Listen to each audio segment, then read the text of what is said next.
Today's lesson is on why being able to adjust your licks is the key to new experiences as a player. I'm going to start with an E minor lick that I like to play a lot. And the difference is, like, if I just play it's really a G major. Just that much, right? Usually an E minor, I'll take it all the way to there, right? But it's starting on the G, the third of the chord, giving that E minor sound, right? So this in natural minor, this fingering works great. 4, 3, 1, 4, 2, 1, right? To play the G, F sharp, E, D, C, B, that kind of thing, right? But once I want to use harmonic minor, which has been of recent interest of mine, something I've played a lot. I always loved harmonic minor. Literally, 2003, I was playing like nothing but harmonic minor, but it's very challenging to play 3 notes per string continuously on harmonic minor because of the gap between the augmented second interval, the 6th note to the raised 7. So in doing that, like let's say I take that E minor lick that I'm playing, in order to play this lick with speed and with harmonic minor, changing the fingering is going to become essential, because then I'm going to get access. I'm going to free up the pinky instead of doing this, which is, for me, it's a tough grab, I'd rather have a free finger for it.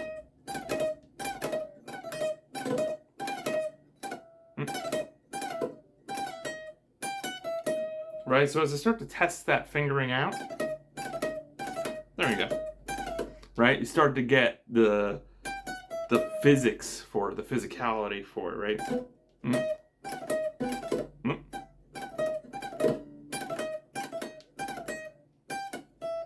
Right, because I'm thinking I want to be able to play it very fast, very, very fast. I'm interested in that.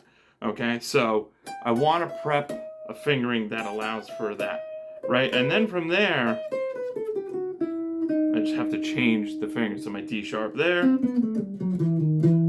So if I want, playing it slow is fine, but I really need to test certain aspects of it fast to be able to play it fast and clean, right? So you can tell right now I'm on clean channel. I've got my tone rolled all the way down for a little bit, for really the warmest sound, as I'm playing it, right?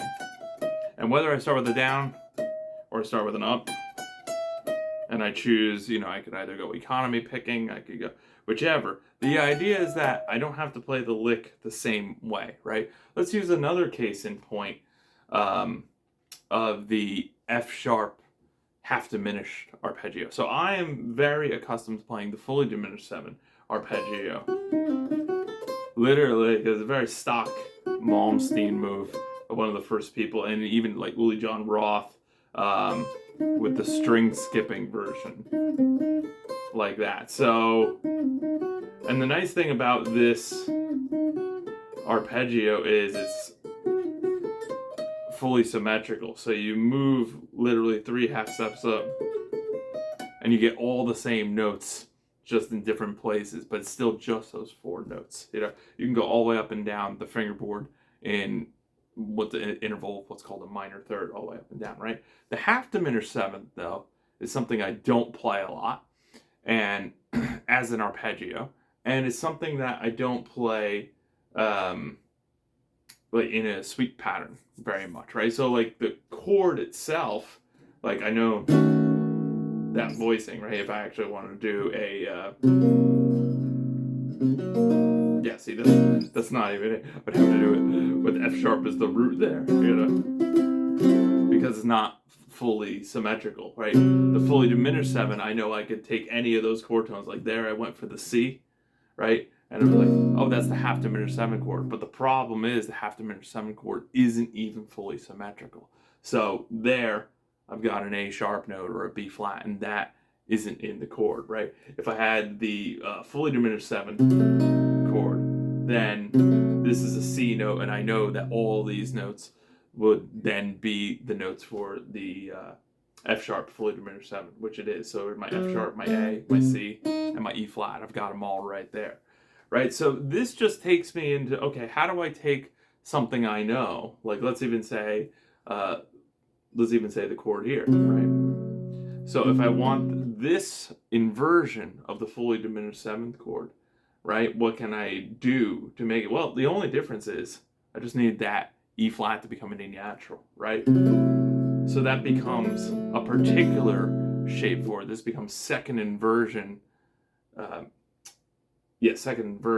of a seventh chord. So full second inversion of an F sharp half diminished seventh chord, right? If I take that into a sweep arpeggio, let's say I take it, that's I keep playing the G on that, right? Let's say I play the that one, right? The adjustment note that I need to make is my E flat has to get turned into an E natural. So change the fingering. Instead of finger 3, finger 4 to reach the E. Now I've got this major third from E to C here.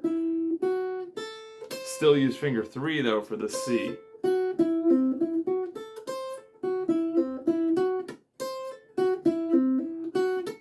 You know, I can just choose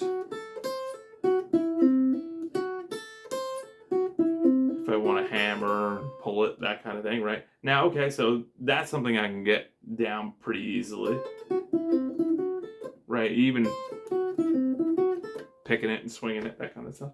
You do that, right? What if I wanted to have that transposing quality like that one has?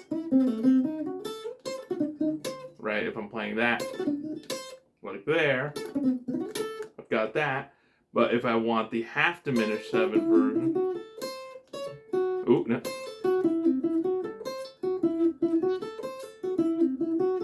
Right, you hear, I still got this open G to kind of contend with, right? This shape is a bit more condensed, a little easier on the muting side, I've experienced, you know? Right, but now as I'm extending, lowering a bit, getting less, it's more of the right hand's job to do the muting, right? Let's say I want to move it up to the next scale degree. Well, now the major third is here. So this is a different physical shape. So really, I'm going to have to learn and practice these. See, now it's a whole step here.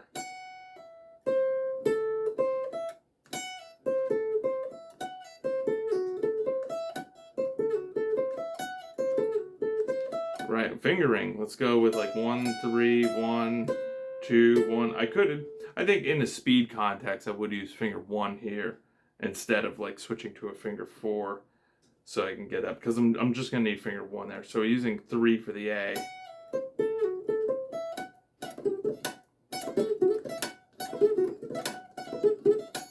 It works, you know, you can see I'm testing it. But I do have to make that adjustment.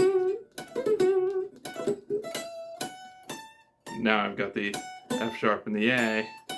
My E is here, and my C is actually on top of it. That's actually a little on the easier side. I could do either the finger 4, or because even here, I would probably just go 1 and 3 on that. It's a little bit of a weird one.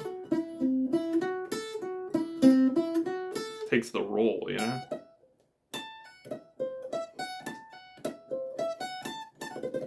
Doable though. I think on a repeating, like if I was looping it,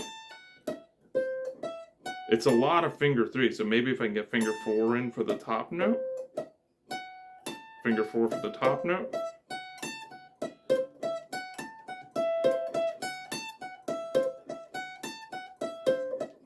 Like that.